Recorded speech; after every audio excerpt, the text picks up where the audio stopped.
गुमनाम गांव का रहस्य। हिमाचल प्रदेश की बर्फीली चोटियों के बीच एक गांव था जिसका नाम था सिल्वर वैली। यह गांव इतना छिपा हुआ था कि नक्शे पर इसका नाम तक नहीं मिलता था। यहां केवल 50 लोग रहते थे। सब एक दूसरे को जानते थे और सादगी से जीवन बिताते थे। गांव के बीच में एक प्राचीन मंदिर था जिसे कालिका देवी मंदिर कहा जाता था। यह मंदिर 300 साल पुराना था, लेकिन पिछले 70 सालों से इसका ताला नहीं खुला था। गांव वालों का मानना था कि मंदिर में कोई ऐसी शक्ति है जो हर कुछ दशकों में जागती है और जो उसे छूने की कोशिश करता है उसे समय के चक्र में फंसा देती है। सर्दियों का मौसम था और दिसंबर 2023 की ठंडी रातों में गांव और भी सुनसान हो गया था। तभी एक अनजान शख्स गांव में दाखिल हुआ। उसका नाम था रोहन शर्मा, एक 28 साल का यूट्यूबर जो अपने चैनल मिस्ट्री हंटर के लिए रहस्यमयी जगहों की खोज करता था। रोहन को एक दोस्त ने बताया था कि सिल्वर वैली में कुछ अजीब हो रहा है। मंदिर से रात में रोशनी और आवाजें सुनाई देती हैं। रोहन ने इसे अपने करियर का सबसे बड़ा ब्रेक मानकर गांव की ओर रुख किया। उसके पास था एक high definition camera, drone, mic और एक पुराना डायरी जिसमें उसने अपनी सारी खोजें नोट की थी। रोहन जब सिल्वर वैली पहुंचा तो उसे गांव का माहौल ठंड से भी ज्यादा सर्द लगा। लोग उससे नजरें चुरा रहे थे। उसने एक चाय की दुकान पर रुककर स्थानीय लोगों से बात करने की कोशिश की। दुकान चलाने वाले बुजुर्ग, जिनका नाम ठाकुर दास था, ने उसे देखते ही कहा, यहां कुछ नहीं है देखने को बेटा, वापस चले जाओ। रोहन ने हंसकर जवाब दिया, मैं तो बस मंदिर देखने आया हूं, क्या वहां कोई कहानी है? ठाकुर दास का चेहरा पीला पड़ गया और वह चुपचाप अंदर चला गया। रोहन को शक हुआ कि गांव वाले कुछ छुपा रहे हैं। उसने अपने ड्रोन को गांव के ऊपर उड़ाया और मंदिर की कुछ तस्वीरें ली। तस्वीरों में मंदिर का दरवाजा बंद दिख रहा था, लेकिन उसकी छत पर एक अजीब सा निशान था, जैसे कोई प्राचीन चिन्ह। रात होने से पहले वह एक बूढ़ी औरत गंगा देवी से मिला। गंगा देवी की आंखों में डर था। उसने रोहन को चेतावनी दी, मंदिर में मत जाओ, जो वहां जाता है वो कभी पूरा नहीं लौटता। 70 साल पहले मेरे भाई ने वहां जाने की कोशिश की थी। वो वापस आया, लेकिन उसकी आत्मा कहीं खो गई थी। रोहन ने इसे एक कहानी समझकर नजरअंदाज कर दिया, लेकिन उसने गंगा देवी की बात को अपनी डायरी में नोट कर लिया।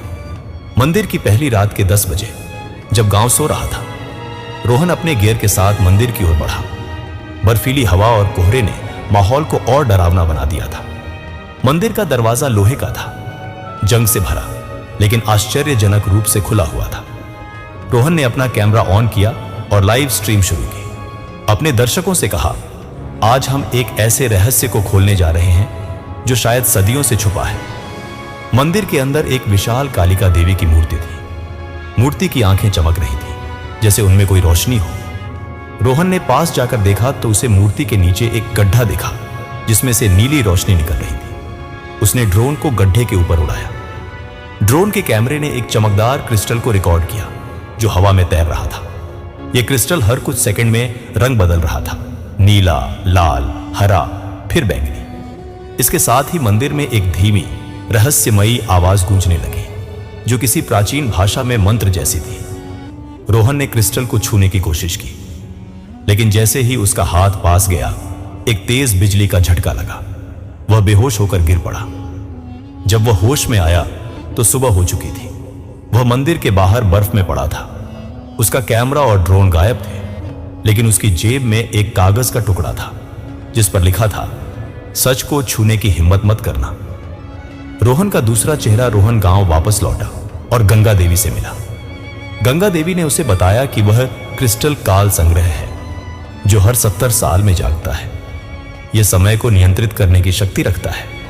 गांव वाले इसे छुपाते हैं क्योंकि अगर यह गलत हाथों में पड़ जाए तो दुनिया का संतुलन बिगड़ सकता है।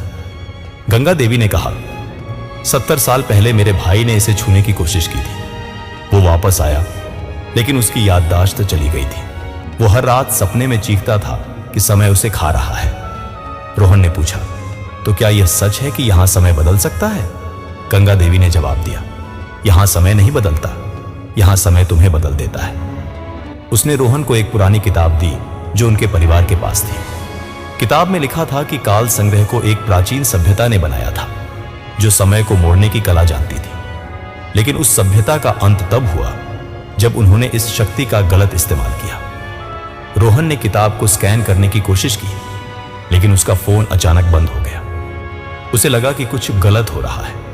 उसने गांव के एक लड़के हरीश से मदद मांगी। हरीश ने बताया कि पिछले कुछ दिनों से गांव में अजीब चीजें हो रही हैं। लोगों को अपनी पुरानी यादें फिर से जीते हुए देखा गया है, जैसे समय पीछे जा रहा हो। दूसरी रात और बड़ा खुलासा, रोहन ने फैसला किया कि वह फिर से मंदिर जाएगा। इस बार वह तैयार था। उसने एक बैकअप कैमरा, एक हैंडहेल्ड रिकॉर्डर और एक चाकू अपने साथ लिया। रात के 1 बजे वह मंदिर पहुंचा। इस बार मंदिर का दरवाजा बंद था, लेकिन उसने चाकू से ताला तोड़ा। अंदर जाते ही उसे वही नीली रोशनी दिखी, लेकिन इस बार क्रिस्टल बड़ा लग रहा था। उसने रिकॉर्डिंग शुरू की और क्रिस्टल के पास गया। अचानक मंदिर की दीवारों पर छायाएं नाचने लगी। ये छायाएं इंसानों की थी, लेकिन उनकी आकृतियां असामान्य थी। कुछ की 4 भुजाएं थी, कुछ की आंखें चमक रही थी। रोहन ने पीछे मुड़कर देखा, लेकिन वहां कोई नहीं था।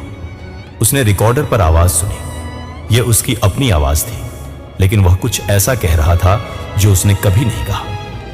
मैं समय का गुलाम हूं, मुझे छोड़ दो। रोहन घबरा गया। उसने क्रिस्टल को फिर से छूने की कोशिश की, लेकिन इस बार उसका हाथ क्रिस्टल के अंदर चला गया। उसे लगा जैसे उसका शरीर हल्का हो रहा है। अचानक उसे एक दृश्य दिखा। वह सिल्वर वैली में था, लेकिन गांव अलग था। लोग पुराने कपड़ों में थे और मंदिर नया लग रहा था। उसने देखा कि कुछ लोग क्रिस्टल के चारों ओर पूजा कर रहे थे। एक पुजारी ने कहा, यह हमारा रक्षक है, इसे कभी मत छूना, वरना समय तुम्हारा मालिक बन जाएगा। रोहन वापस वर्तमान में आया। उसका शरीर कांप रहा था। उसने देखा कि उसका बैकअप कैमरा गायब हो गया था, लेकिन रिकॉर्डर अभी भी चल रहा था। उसने रिकॉर्डिंग रोकी और बाहर निकलने की कोशिश की, लेकिन मंदिर का दरवाजा अपने आप बंद हो गया। अंत और रहस्य का चरम, रोहन ने दरवाजा खोलने की कोशिश की, लेकिन तभी उसे एक ठंडा हाथ अपने कंधे पर महसूस हुआ। पीछे मुड़कर देखा तो एक आकृति थी, उसके जैसी, लेकिन उसकी आंखें नीली चमक रही थी। उस आकृति ने कहा, तू अब हमारा हिस्सा है, समय ने तुझे चुन लिया। रोहन चीखा और दरवाजे पर जोर से धक्का दिया। दरवाजा खुल गया और वह बाहर भागा। सुबह होने पर वह गांव वापस पहुंचा। गंगा देवी ने उसे देखते ही कहा, तूने इसे छू लिया है ना, अब तेरा वक्त बदल जाएगा। रोहन ने कुछ नहीं कहा और दिल्ली के लिए निकल पड़ा। दिल्ली पहुंचकर रोहन ने अपने रिकॉर्डर को चेक किया। उसमें मंदिर की सारी घटनाएं रिकॉर्ड थी। उसने एक वीडियो बनाया जिसमें उसने सारी कहानी बताई, गांव, मंदिर, क्रिस्टल और उसकी अपनी छाया। वीडियो के अंत में उसने कहा, यह सच है या सपना मैं नहीं जानता, लेकिन अगर यह सच है तो शायद मैं अब समय का हिस्सा हूं। वीडियो अपलोड करने के बाद वह वायरल हो गया। लाखों लोगों ने देखा और कमेंट्स में सवालों की बाढ़ आ गई। लेकिन अगले दिन रोहन गायब हो गया। उसके कमरे में उसका लैपटॉप खुला था और उसमें एक नई फाइल थी जो उसने कभी रिकॉर्ड नहीं की। उसमें मंदिर का दृश्य था, लेकिन कैमरा ऊपर से रिकॉर्ड कर रहा था, जैसे कोई और वहां था। वीडियो के अंत में रोहन की छाया दिखी जो क्रिस्टल को छू रही थी, और फिर वह धीरे धीरे गायब हो गई। स्क्रीन पर एक संदेश आया, समय का चक्र पूरा हुआ। गांव वाले कहते हैं कि सिल्वर वैली में अब भी रात को नीली रोशनी दिखती है। कुछ का मानना है कि रोहन अब भी वहां है, समय के किसी कोने में फंसा हुआ।